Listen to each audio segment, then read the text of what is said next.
Alors cette fois-ci, on va continuer de parler de Saturne, mais on va voir un petit peu qui est ce Saturne. Alors, dans la vidéo d'introduction, je vous ai expliqué que Saturne, c'est surtout une planète, hein, qui a été, d'après moi, divinisée par le fait que cette planète-là, au travers le système saturnien dans lequel nous étions à l'époque, interagissait avec les différentes planètes aux alentours.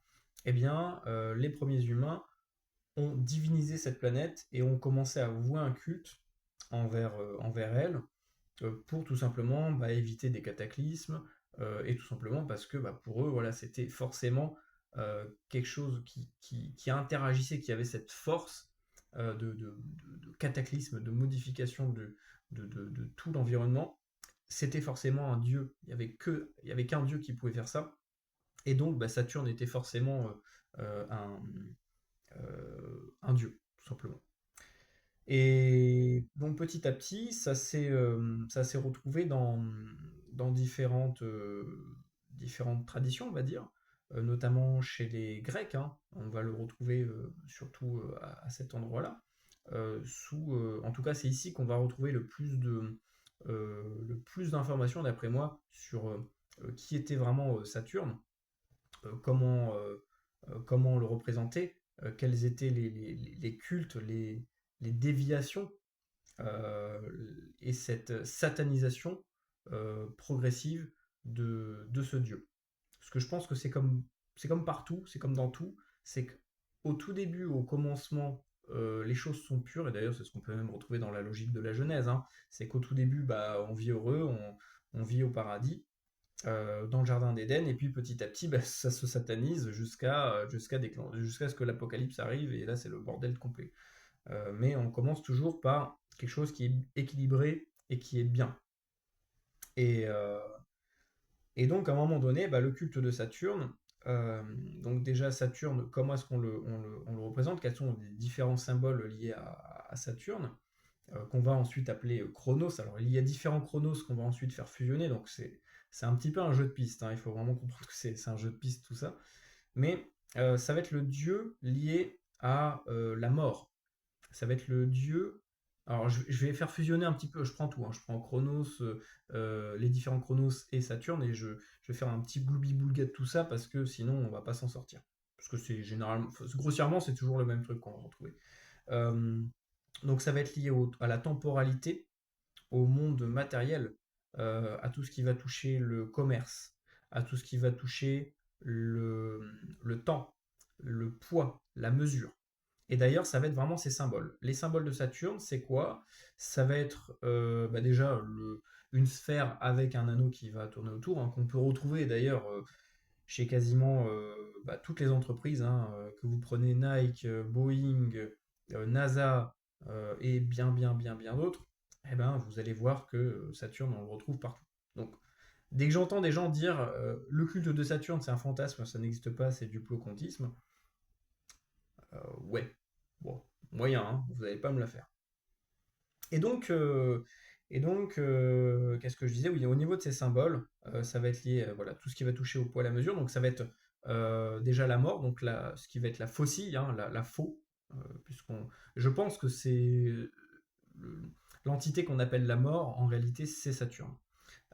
Donc, il y a la faux qui va également dans l'astrologie moderne, on va retrouver ce symbole-là, hein. Si vous prenez le symbole de Saturne, c'est une espèce de croix avec un truc comme ça. Et en fait, si vous regardez bien, ça forme la forme d'une faux, tout simplement. Il va être lié au plomb, au cube. On va le retrouver généralement sous le symbole du cube noir, puisque la couleur de Saturne, ça va être le noir. Donc le noir, ça fait référence au plomb dans l'alchimie. Tout ça, c'est lié à la même chose, c'est Saturne, on va appeler le monde physique. Ça peut être également représenté sous la forme d'un piège des trois dimensions qui vont faire le monde matériel, le monde physique. La matrice physique, c'est la 3D. La 3D, c'est quoi? Hauteur, largeur, profondeur. Et si on prend un cube, chose très intéressante, prenez un cube, n'importe quoi, un dé. Je vais vous chercher un dé parce que j'ai plein de dés ici. Qui est les dés à ma coloc?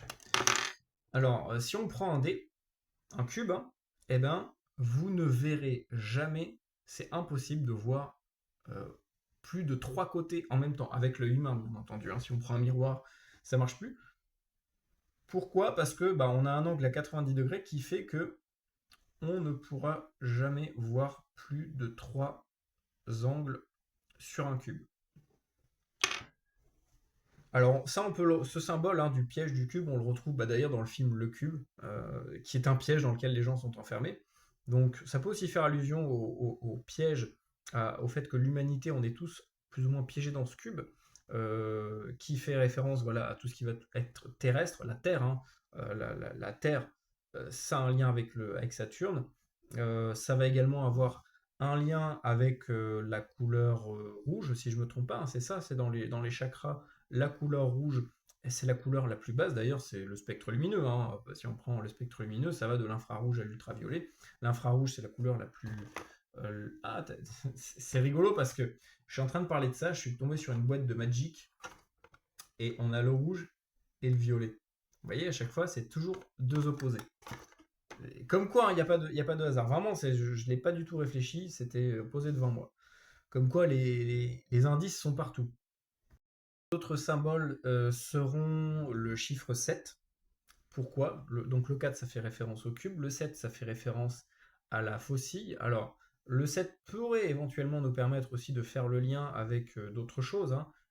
4 plus 3, donc le 4, le cube, les 4 éléments. Le 3, ça va être la trinité.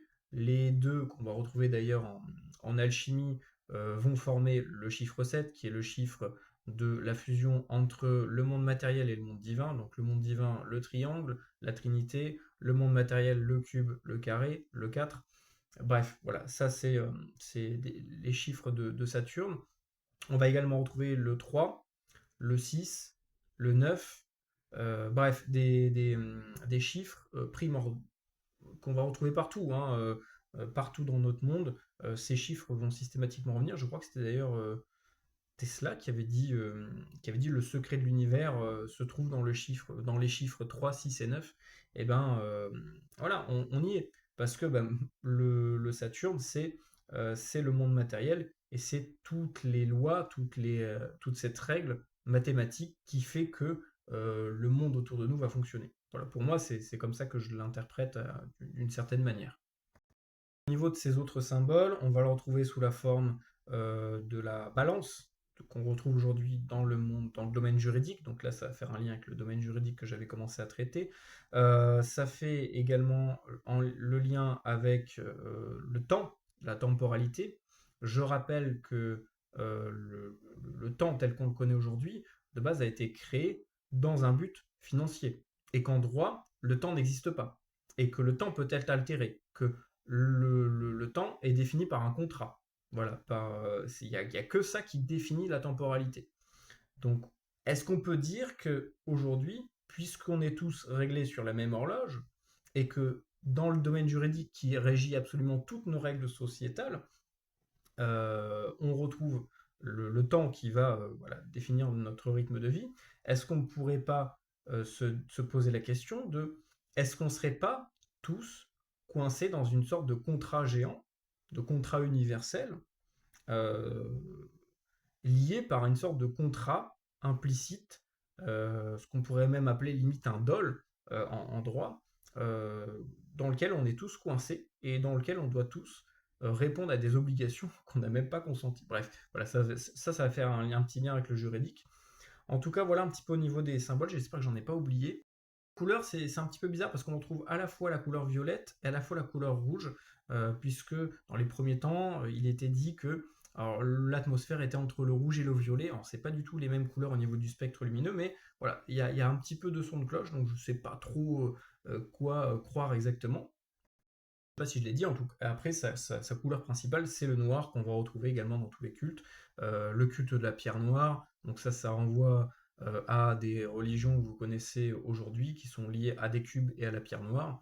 Voilà, tout ça, on va pouvoir le relier également aux Sumériens et à des croyances anciennes et païennes.